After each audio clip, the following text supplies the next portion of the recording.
So you've just got yourself the Dowie Tsar, and you're wondering, what does raw materials, armaments, concave influence, and the labor economy all mean? It is very confusing. It's a new mechanic, so let's dissect it so you can understand it easily. Let's first start off with raw materials. Raw materials are effectively used to upgrade the tiers of your settlements. So let's go and take the Red Fortress, for example. It requires a flat amount of raw materials to upgrade the tiers of your settlements. And raw materials are produced by having strip mines in outposts in your settlements. So you effectively want to make sure that you're focusing in your beginning settlement province. You want to make sure that you're getting the outposts in there so you can effectively produce raw materials. And then on top of that, your next provinces should be factories, because that's effectively how you produce armaments.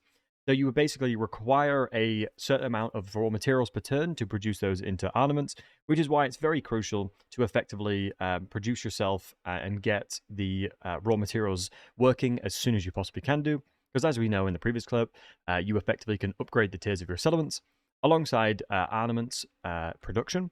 So with the understanding of having the secondary province as a armament production, you can effectively leverage that and use the armaments that you've created to effectively build advanced military buildings.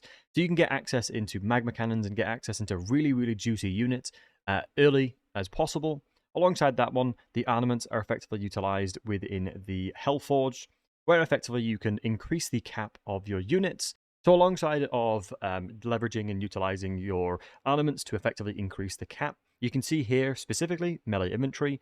I have 10 total capacity because I have 3 Infernal Guards, 1 Infernal Ironsworn, and 6 warriors in which I can recruit, which is all added together. So now I have 10 melee capacity, thus granting me the unlockable manufacturing options of enable sundering attacks, passive ability glittering scales, the spell resistance and charge reflection alongside of frenzy. So if I go into the manufactory, I go to my melee inventory, you can see here that I have all of those relative forgecraft options, which has a relative cost of an upkeep and an upfront cost, so basically paying for the turn you're on right now. And as you can see that if I were to add additional ones of these, it would effectively tell me how much it will basically consume per turn. And you can see here is a cost of 90 per turn, which is an awful lot in the early stages of the game, but you can see I'm already making 953, turn 56. As another note, this effectively will work for any of the units within this criteria, alongside the melee infantry, missile infantry, flying monsters, Kadai, war machines, and bull centaurs. Within the manufactory specifically, you can increase their combat prowess, but it all comes at a cost through the armaments.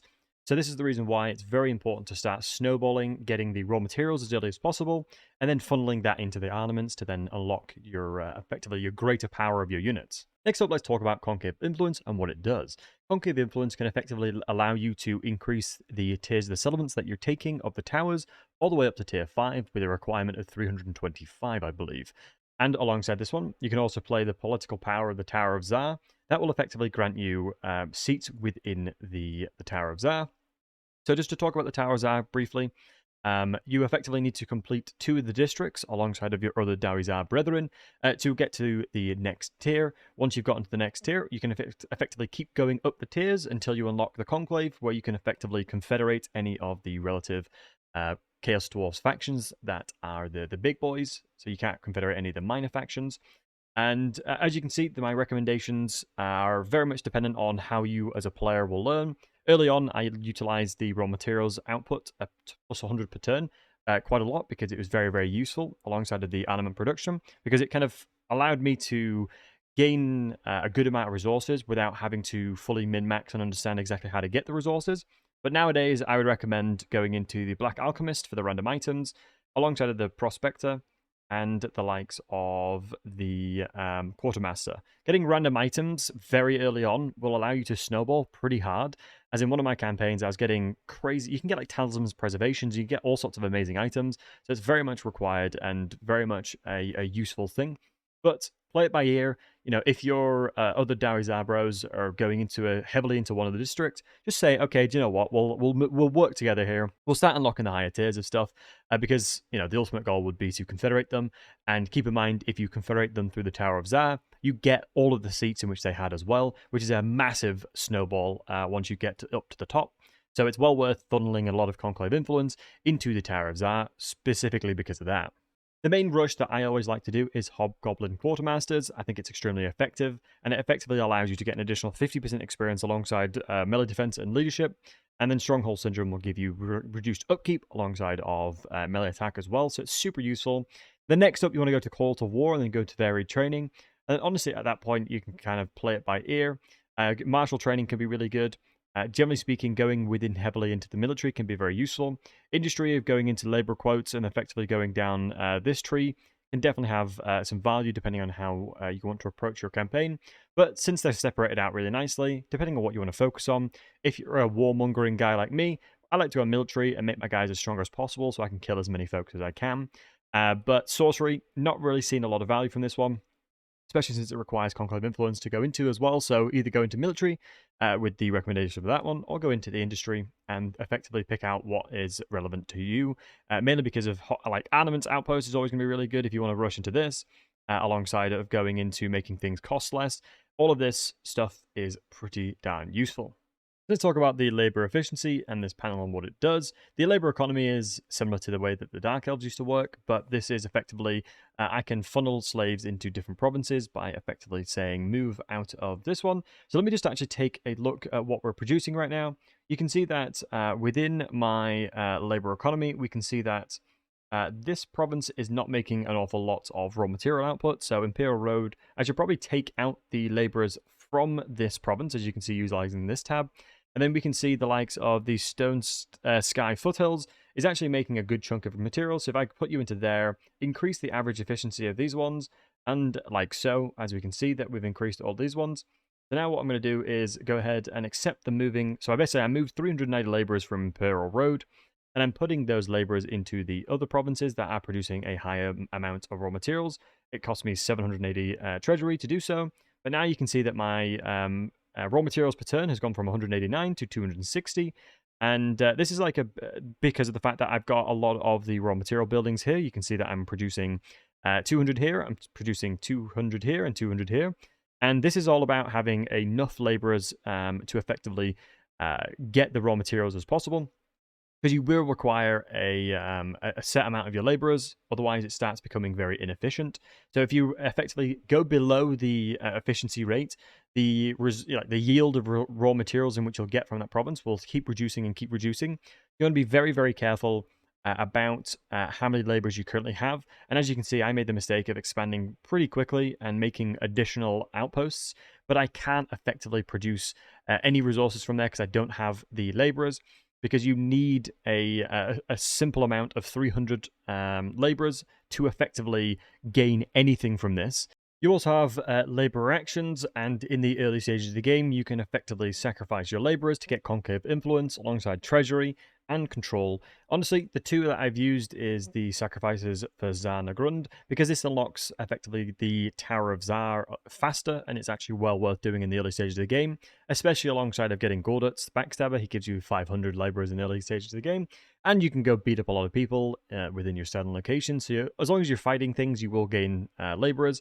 So very much well worth doing this sacrifice to get more Conclave, to get yourself on the Tower of Zar, and setting an example when a province is actually going to start. The leadership is dwindling.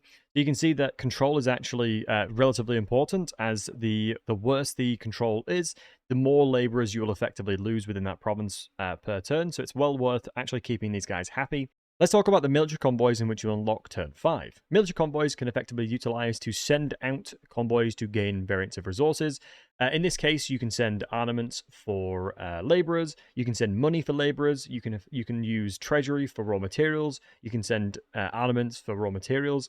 So basically any variant of the resources in which you have, you can effectively trade utilizing your convoys. I would highly recommend rushing Castle Drakenhof, because it will unlock the item that's on screen now, and it's absolutely busted. Alongside of this, if you were to send out units to these specific places, you can see I have a Vargulf here because I sent them to Castle Drakenhof. So depending on the locations in which you send your units, e.g. the Wizard's Palace over here, I got myself a Chimerian War Sphinx. So you can make your convoys significantly stronger by giving them the units of the areas that you get them to.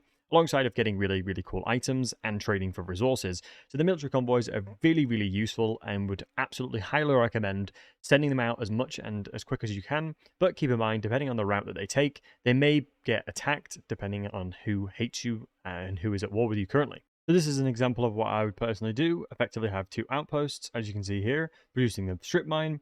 But also what you want to go ahead and do in the first settlement is build a hobgoblin building and then rush the construction of that one to unlock the quest for the likes of Gorduts. And keep in mind, you get 500 labor from finishing this one, so it's absolutely well worth doing. And then since I've rushed it, I can start recruiting them straight away. And I'm going to go ahead and recruit lots of archers, as it'll help my army composition quite a lot. I like to go into the military doctrine to effectively give myself additional recruitment ranks on my hobgoblins that I'm going to be recruiting to get Gorduts by turn 3. We've unlocked Gorduts Backstabber as soon as possible. Zatan can do it turn 3, the rest of them do it turn 4, but he can provide insane buffs for hobgoblins, which will effectively provide you long enough time to gain yourself the higher tier units of your Chaos Dwarves. It gives a significantly good buffer alongside of applying a ton of Khazra replenishment. And you can hear the dwarves sobbing in the background because they have no hero with replenished troops. But this is a hard recommendation of rushing this guy as soon as possible so you can effectively buffer your unit's strength and allow yourself, like I said, to get to the higher tier units. If you're going down this playstyle, make sure you go into Verdant Fodder, as it will make them even stronger. And as you see, since we prioritize building raw materials as quick as possible, I can effectively utilize that and upgrade my settlement tiers. Since now we've built a healthy amount of raw materials because of our outposts, we can now make a factory in the next settlements in this province of the Eastern Steppes, but keep in mind the same thing applies for the rest of the Chaos Dwarves in the provinces you're around. And let's go ahead and build the gunsmith and make sure that starts functioning. And keep in mind, you don't need any laborers in provinces that are just producing armaments. So let's talk about quickly an army composition. Fundamentally, in the early stages of the game, because of the Gorduts Backstabber's traits and how he is as a legendary hero, hobgoblins will work and function extremely well up until like turn 50. And if you're in a situation where your main army is comprised of mainly hobgoblins, that's perfectly fine. Once you start transitioning away from them, make sure to use Gorduts into a secondary hobgoblin army, and he'll make them extremely powerful. And so you'll have a really strong fighting force for your additional armies. Alongside of this one, having the blunderbusses as a unit are absolutely extremely effective. Blunderbusses, magma cannons, and using bull centaurs alongside of having a mage within your army composition. You can never go wrong with that one because that's fundamentally you checking off all of the damage points. As the Fireglaves as well, they're incredible, but they're tier 4 units, so it's a little bit later on. But yeah, highly recommend blunderbusses, having a mage, a magma cannon, a couple magma cannons if you can afford it. Bull centaurs if you're looking for your army composition to do basically everything. But generally speaking, a couple Chaos Dwarves chucked into here. And then you're pretty much golden with a recipe like this. Very strong army compositions and will perform really well. Let me give an example of how to use gunpowder units though. Deploying your units like this with the blunderbusses will work really effectively because the AI is actually hard-coded to attack anything that's closest to them. If you have a melee unit right in front of your blunderbusses, they will very rarely be able to walk through and attack them. And in this case, it's always really effective to have single entities in front of them, but keep in mind blunderbusses do a ton of friendly fire. But if you have a composition like placed out like this, you'll never go far wrong, as it's very, very effective, as these guys will have free reign and kill everything in front. But yeah, thank you so very much for watching. If you've gotten this far, I really do appreciate it. Make sure to like and subscribe as always, and I hope you have an insane amount of fun playing the Dwarf and have a wonderful day. Thank you so much.